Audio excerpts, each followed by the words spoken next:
Hi, my name is Kennedy Kuchowski, and today I'll be taking a look at the overarching impacts of national monuments, as well as more specifically the impacts of the recently designated Bears Ears National Monument in Utah. So overall, I'm going to be looking at the cultural, political, economic, and environmental impacts of the Bears Ears designation, after giving a little bit of background about Bears Ears and the Antiquities Act. So the first question that should be asked is, why should we be protecting more land? Well, for starters, there's only a very small percentage of the remaining roadless areas that are actually currently protected, as seen in the National Geographic article to the right. This is a problem considering the importance of roadless areas to achieving biodiversity and sustainability goals. We also see the importance of maintaining landscape connectivity when it comes to conservation and restoration efforts in the article below from Issues in Ecology. National monuments permanently protect areas of land, in many cases providing connectivity to other wild areas. Designation of these monuments has been used to protect these valuable areas, but in many cases can easily cause political disputes, the likes of which I'll talk about a little bit later. So the ability that the president has to protect these areas as national monuments comes from the Antiquities Act of 1906. This act allows the president to protect areas as national monuments, expand existing monuments, rearrange resources for the management of these monuments, and redesignate existing monuments as national parks. Since 1906, 16 different presidents have used the Antiquities Act to designate a total of 157 national monuments. Of those 157 designations, 26 of them were established by President Obama. He designated more land than any other president by hundreds of millions of acres, according to this map from Quartz. Obama's use of the Antiquities Act didn't receive widespread criticism until his 11th hour designation of Bears Ears National Monument in December of 2016. While this protection of land was, of course, well-intentioned, many local Republican lawmakers are seeing it as an abusive use of federal power that doesn't take into account locals' opinions on what should be done with the land, although the protection was something that local native tribes and environmentalists have been pushing for a really long time. Something else to take into account is the fact that the federal land management is a very touchy subject in Utah, since such a high percentage of their land is federally owned. Representatives Rob Bishop and Jason Chaffetz on the right had been unsuccessfully attempting to win House approval for a plan they created for Bears Ears that would have promoted fossil fuel extraction and the use of motorized recreational vehicles. This proposed plan received a lot of backlash from environmental groups and native communities, deepening the political divide surrounding the issue.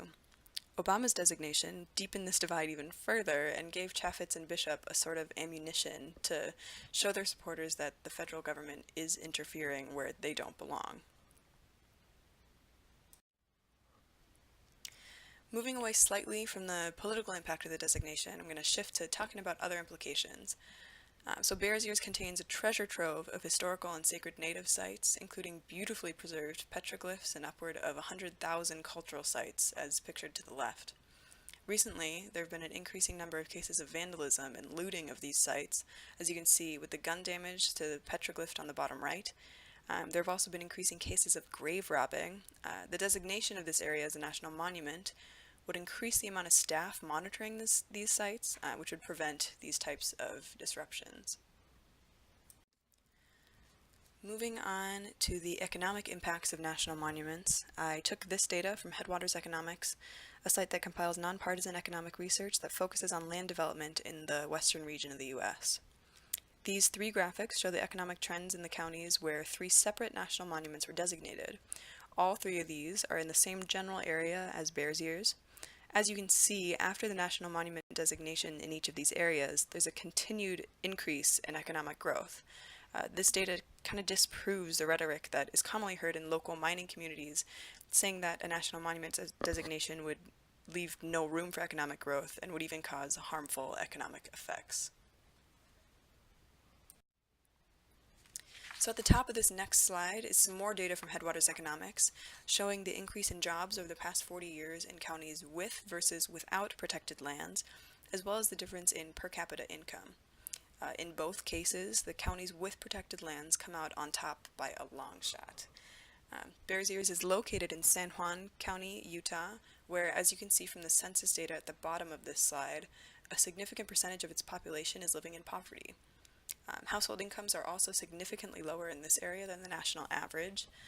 So knowing this, and knowing the fact that previous national monument designations had such a positive impact on the counties where they were located, I think it's pretty safe to assume that the designation of Bears Ears would bring significant economic progress to this area.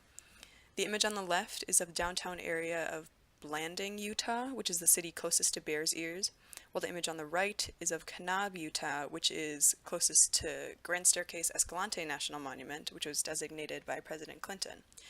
The differences in development and the prevalence of businesses shows a difference that a designation can have on its surrounding communities.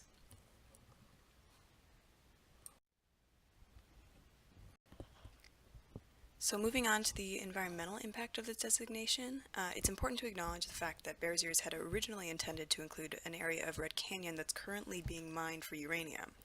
However, knowing that this would cause a great deal of conflict in the area, President Obama decided not to include that area when it came down to it. This came as a disappointment to environmentalists as well as geologists and archaeologists, since this area has a significant amount of unstudied, well-preserved fossils and historic sites that date back to the late Triassic era. What Bears Ears does protect is upwards of 100,000 archaeological sites and prevents natural resource extraction within these boundaries. It also prevents recreational motor vehicles from being used within the monument, which will preserve biodiversity and habitat quality.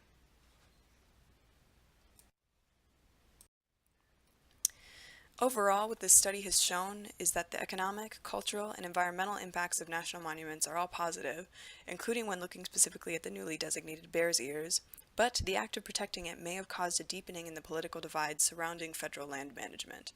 I'm not sure what this means for the future of the Antiquities Act, but based on the fact that President Trump recently signed an executive order requiring the revisitation of all designations since 1996, I think that I can safely assume that politics are going to be a major contributing factor to whatever decisions are made in the future.